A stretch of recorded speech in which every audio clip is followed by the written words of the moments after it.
Hello and welcome back to Pulp Kitchen. We hope you guys have enjoyed the main episode 166 that we did earlier this week, where we reviewed Presence, Paradise, and also September 5, September 5th. And Companion. And Companion, thank you. It So was a lot much of in films, there. so much in there. And we also had a chance to speak to the cast of September 5, which was great. So go and check that out if you haven't already. But we want to talk about this whole Emilia Perez situation. George reviewed it a few weeks ago now. It was October. Was it London Film Festival? No. Yeah, it was just a bit after. Really long time ago, and you didn't quite see what the film was trying to do at the time. I'm just going to say this, It wasn't just, I didn't really click with the film. I didn't get it. But crucially, I also didn't know anyone else who had seen it. I had no one else to talk to about it. And also, for me, the film kind of faded away. Yes. Cut 3 months in, that conversation, that whole thing has completely changed now. Nominations started coming out. I've been desperate for someone else to talk to about it. Yeah. And then we kept talking about it. If you listen to the last 3 episodes, the emails keep coming in about it. The nominations it's received have eluded you, fair to say. And I'd say conversations we've had with friends and industry peers have had a similar sentiment. The narrative online is quite interesting because there are very mixed opinions going out about Emilia Pérez. Currently, it has a critic score of 73% and an audience score of 18%. That is quite a disparity between critics and audience. I'm not saying all critics do, but like there are some top critics that I've read. Like, I think Mark Homer gave it a glowing review. Wow. And I don't usually sort of check critics immediately afterwards, but I was trying to look at YouTube thumbnails and gauge the tone. And so I did see the film, and I was very much aware that I'd had your thoughts in my mind, other people's thoughts in my mind. It led the nominations for the Oscars with 13 nominations. So it's nominated for Best Picture, Supporting Actor for Zoe Saldana. And so, if you don't know, Emilia Pérez is a musical drama set in Mexico. Zoe Saldana plays a lawyer who is semi-kidnapped and brought on by a very intimidating known cartel leader who sits her down and says, I need you to facilitate the changing of my sex and the processing of my death so that I can transition to become a woman. Meanwhile, we cut 4 years into the future. She is greeted by that same person who is now a woman, who says to her, I want you to now bring my children back into my home, in a film that is almost like Sicario meets Mrs. Doubtfire, whilst also being Les Mis. Its tone is very strange. Just out the gate, I will say, the film didn't work for me. I agree with you, and maybe I'm a little bit more to the point where I just think this film is rubbish. I think the dialogue is really, really bad. The songs don't work for me. There are moments when we're talking about Mexico and Mexican culture, and the boy has a song where he's talking about what you smell like, and he says things like, you smell like mezcal and you smell like guacamole. And it was like, really? Is that what we're saying in this song? It's meant to be like a Mexican story, and people have been parodying it, doing like a French version. You smell like cigarettes and pain au chocolat, or like a British version. You smell like black pudding and brown tea.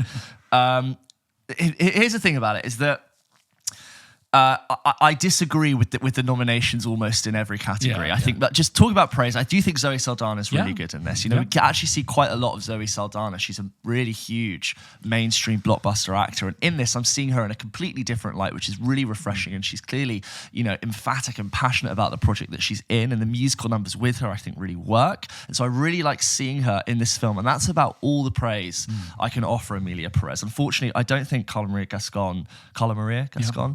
Carla Sofia Gascon. Sorry, thank you. Carla Sofia's Gascon performance is that impressive to me. I do think she's let down by very poor dialogue, but it doesn't stand out to me. I don't look at Selena Gomez's performance, and even I'm noticing that her accent weirdly is off. And I'm not speaking. I don't speak Spanish. I don't know the difference between, you know, Mexican Spanish, South American Spanish, you know, Spanish, for lack of a better term.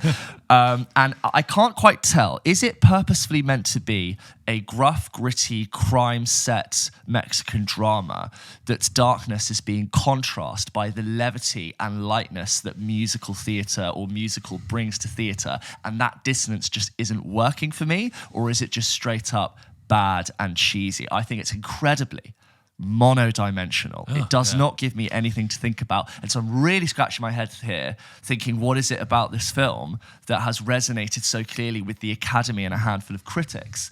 I'm not going to sort of 100% back this right now, but my gut is looking at the slate of other films that have been nominated, and I'm wondering if the Academy feels an immense amount of pressure to try to salvage its reputation after the Oscars So White statements that came out. Was that 2018 that was coming out? 2019? Everything in the past decade, Since, especially over the last few years. And I hate to say it, but I'm looking at this film wondering, is this a diversity and inclusion addition to the best Academy and just the Academy all over?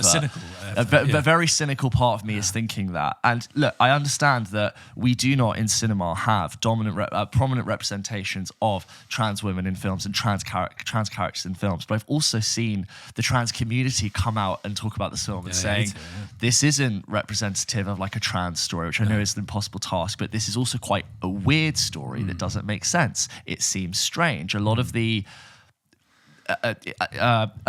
statements made by that character don't necessarily feel true to the trans experience. There's other people much more learned on me on that to discuss that in better detail. We had that comment from a Spanish emailer which said about like how Mexicans are saying they didn't find it representative of a true national trauma that's been happening with those who have disappeared due to drug violence. I look at the cinematography and it doesn't particularly impress me. I look at the writing, it doesn't particularly impress me. I look at most of the performances and they don't particularly impress me. And I look at other performances that we talked about through the year and I go, well, if this is being put forward as a nomination, I could name you a handful of other really great things that I think are much better than this. I don't enjoy jumping on a bandwagon and saying I think this film's really poor, but I just am like resolutely agreeing with the current camp that think this is a bad film. It's not even like I don't think it's worthy of the best picture category. I'm like, I think this is bad. I think this is like really bad to watch. I'll admit it. I had to watch it in 2 halves because I ended up losing time. And I really didn't want to go back to it. And honestly, if I had been left to my own devices on Netflix, I would put it on for about 15, 20 minutes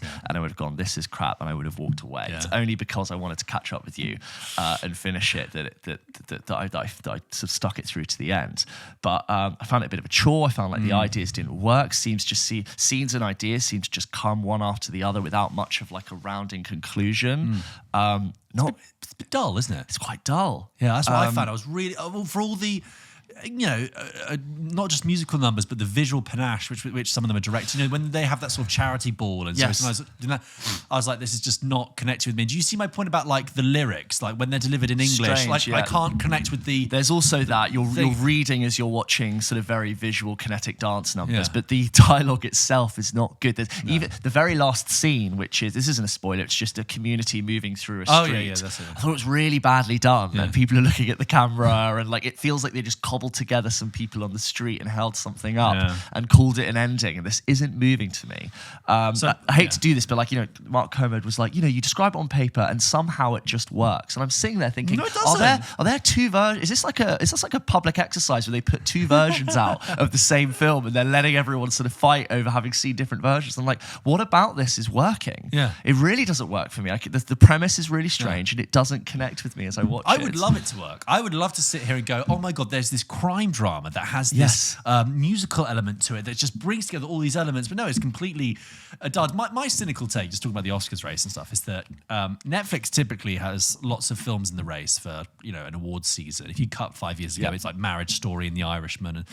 But I really do feel that this year that they just went, you know what, why don't we just put all of our money behind one horse and back that? And it's like they've barreled through. And I do think cynically Oscar voters I do think there's a whole swathe of Oscar voters who haven't seen the film or have only seen parts of the film, who look at the premise and look at the visuals and go, yeah, that sounds bold. That sounds what the Oscars need. I'm just going to tick that. Something different. But without actually having studied the film in any depth. And it's that thing of, just because the film touches on different matters, but if you haven't got a voting body that's there to clarify whether or not it's representative, if you haven't got enough trans people in the Oscars Academy body, then it's still going to fall on deaf ears. Which again, putting on my cynical hat, if this is a diversity inclusion, I'm almost like, it's a really dangerous path to go down. Yeah, of course. It's the whole like being It's a what the right conversation would that we take, don't need to get yeah. into, but almost like this does more, from my cynical perspective, does more damage to diversity and inclusion by having this, because it ticks a box versus like actually rewarding things for the quality that they hold. So it is really strange. If you type in Emilia Pérez, at least into my YouTube, maybe I'm sort of on a radical part of YouTube, but it is, what the hell is wrong with Emilia Pérez? Emilia Pérez is the worst film. The Academy has failed. Yeah. What the hell is going on? This is that. I do not see very many glowing. No. I'm also then going to see like Ben Shapiro's "This is the worst thing that's ever God. happened" to the Academy. So Yeah, I know. We want to be able to separate from that to slightly. critique it on a film basis and not fall into the trap of getting it co-opted by sort of right. That is going through my brain the entire time I'm watching it. I'm thinking, why is this being included? For me, again, because I saw it on my own, didn't have anyone to talk to, it kind of vanished from my memory, and I genuinely thought we'll never talk about it again. The records speak. If you go back and watch this podcast and double take, you're just like, what? Emilia Pérez? You're really like amused and trying to like, understand it. You're like, you need to rewatch it. But what I did find interesting is that, when I think it was after the Golden Globes that the internet kind of went, hang on, what? And it's true. I do remember being in the cinema now. When the Sex Change song number comes on, when she goes to Thailand, I remember thinking, "Wait, what? Oh, that sounded terrible. It's really weird. It doesn't work at all, and and I get also. Initially, I was trying to defend it in the sense that it's not a musical. I was trying to be like, they're using lyricized dialogue. It's kind of dialogue lifted with a bit of musicality to give it an extra. I walk over here, I walk over there, but everywhere, everywhere. Like sounds like ain't it sad? It sounds like ABBA. I walk all day, I think all day. But it's kind of to give this sort of melodramatic element. But I think you're right, and I think in terms of the whole trans storyline is kind of made monstrous by this drug cartel figure, and it's just not. I cannot believe we're talking about it. And I see Zoe Saldana getting the Golden Globe, and she's passionate and she's teary. She's like, I'm so happy that everyone who worked on Emilia Pérez, Carla, Selena, everyone, you've told this story. And I'm like, I do totally admire you. If you really back what you've done and you're so proud of it and you're putting voices on the biggest stage that haven't been there, like I sympathize. But I just really think the film, it isn't that to me. It isn't going to be that film for me. And I feel like if it wins loads of awards, it unfortunately will really frustrate me, because it will sit on the permanent record as a historical film for having done that. And I'm just here like grabbing my hair being like, no, history's going to remember this for the wrong reason. Obviously, like I really don't care. I have no skin in the game, but like that's where I'm sitting with it. It's Trevor writes in to hello@popkitchenpodcast.com. Trevor from LA. Trevor, friend of the show. What's up, my dudes? It's been a while. Happy New Year. And what a year it's shaping up to be. Brackets bad. Let's talk about Emilia Pérez and its 13 Oscar nominations. I hadn't seen the film prior to the Oscar nominations, me neither. I was aware of the conversation around the film, but mostly about the problematic portrayal of Mexico, Mexicans, and trans people. When I saw it got 13 Oscar nominations, I genuinely thought, okay, I'm sure if you look past those elements, the rest of the movie must be great, because why else would it get 13 Oscar nominations? So I watched it the other night in genuine good faith. I wanted to watch the movie objectively. So objectively, in all caps, what the fuck is going on? This movie is a disaster and an embarrassment. How did this get 13 Oscar noms? I literally can't comprehend it. What does James Cameron see? The characters are paper thin, I agree. The plot What does James Cameron see? I don't know. He says, what does James Cameron see? Is he a producer? Maybe he's praised it in the press. Oh. The characters are paper thin. The plot is nonsensical. The dialogue is laughable, and the songs are awful. It also drags on forever, and that's coming from someone who loved The Brutalist. I totally agree about that. Nonsensical, thin, one-dimensional, boring. Yeah. It's really, but that's why I'm struggling that's why I was so incredulous, because I was really trying to bring it to the frontal lobe of my mind. Yes. What did I see? What did I see? Yeah. I know I went into a room for 2 hours and watched it, but I'm not sure what exactly happened. Speaking of awards, it is absolutely blatant category fraud that Zoe Saldana is competing in Best Supporting Actress and Carla Sofia Gascon is in Lead Actress when Zoe is very clearly the lead. With all due respect to Carla Sofia Gascon, Emilia Pérez is a terrible person who goes through no real change and has no redemption at all. She becomes slightly kinder, I suppose, but what she does to her family and children is horrific. This movie fucking sucks, and the only thing I can think of that explains its award success is that it's Hollywood being its absolute worst self. It feels as though if this movie wins Best Picture, the Academy risks doing serious damage to whatever credibility it has, a la Crash in 2005. Sigh. At any rate, I hope you're loving Sundance. My friend is there, and he got to interview Olivia Colman. She hugged him. What a dream. Oh, wow. Cheers, Trevor. I mean, Trevor, yeah, you're very sort of quite sort of proudly. You're speaking very loudly about the film there, but I unfortunately agree with almost everything you've said there. I can't fault it. I don't. I'm not seeing Carla Sofia Gascon in anything else, and I've heard other critics being like, "What she's done is brilliant and brave and bold." It might be brave and bold, but I really tried to objectively look at that performance, and I'm so sorry. I just thought it was mediocre at best. Yeah. For reasons we kind of touched on in Double Take, she also kind of torpedoed her own Oscar campaign at the moment. So This is another thing, yeah. Separately to film news, we could just sort of comment on, this thing. But you know what? We talked about in Double Take. Let's wrap this. Can I bring this to a nice positive close? Yeah. So moving on from the negativity of Emilia Pérez, we don't want to leave you with that as you continue your drive, or your cooking, or your walk, or your commute. Let's finish. With And just we do similarly. No.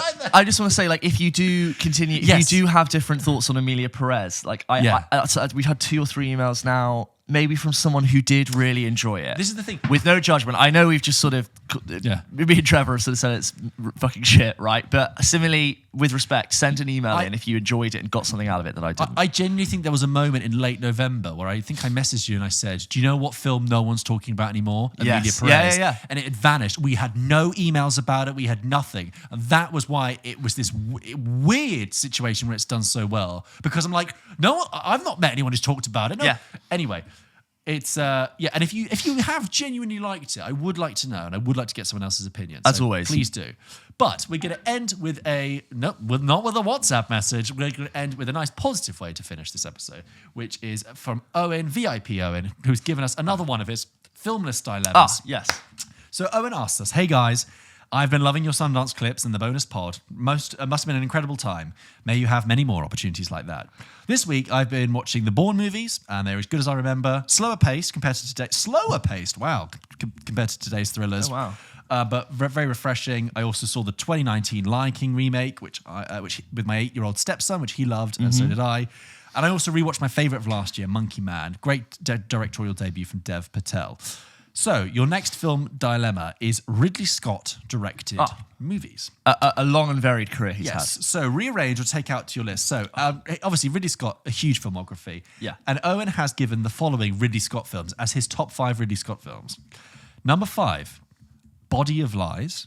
Okay. Number 4, The Martian. Okay. Number 3, Gladiator. Number 2, American Gangster. Number 1, Black Hawk Down. I think you've got, personally, I think you've hit the mid to lower range of Ridley's work there. I have different ones, personally. So I'd say top of my list is Alien 79. More than Blade Runner?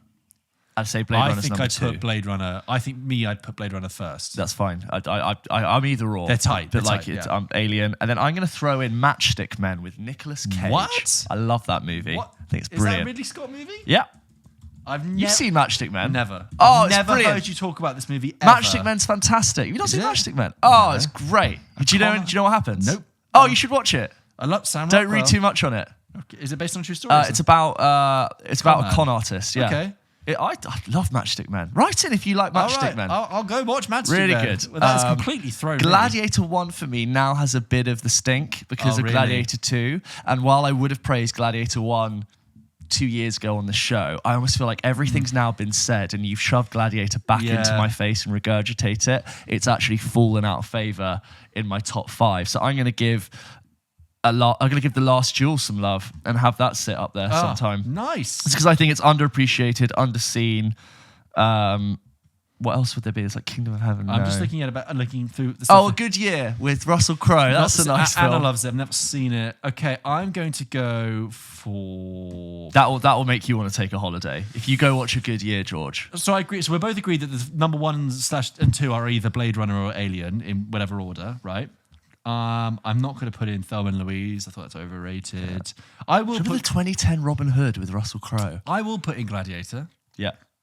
And I will put... G.I. Jane from 97. And I'm going to... Oh my God. You know what? When you look at Ridley's... Yeah. It's not as great as I think he's made more stinkers than he's made good Well, ones. I still think he's got a lot of good films. I'll give it to you. Okay, I'll do a bit like you. I'll do Gladiator, and I'll do The Last Duel, and whereas you're putting in Matchstick Men, Yeah. I think I will put in Black Hawk Down, because I Nice. did used to watch that film a lot when I was younger, Yeah. and I do think that, I mean, Denis Villeneuve and Christopher Nolan have talked about the influence of that, and Denis Villeneuve specifically talks about the noise of the ornithopter in Dune coming from the Yes, scene he did say in that. Black Hawk Down where the helicopter convoy heads to Mogadishu, and it goes really quiet. And the sound design is meant to emphasize they're like aliens visiting a new planet.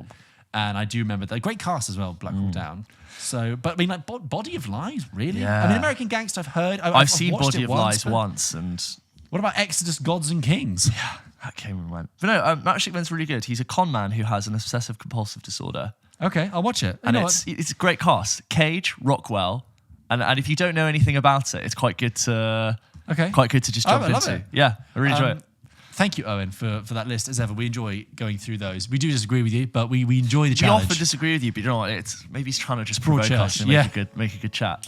Thank you, as always, for your support. It's very much appreciated. And thank you to everyone listening. Yes. So this little extra piece of Pulp Kitchen fun. Don't forget, we'll be back next week with a new episode where do we know what we're talking about next week? I can't think about that yet. Let's make it a surprise. Make it a surprise. Go and check out Double Take. If you love what we do and you want to get a little bit more from us, we do a weekly news show on Patreon, and you can get access to that. Subscribe, listen. New episodes every single Wednesday. Take care, guys. Have a See good ya. one. Bye.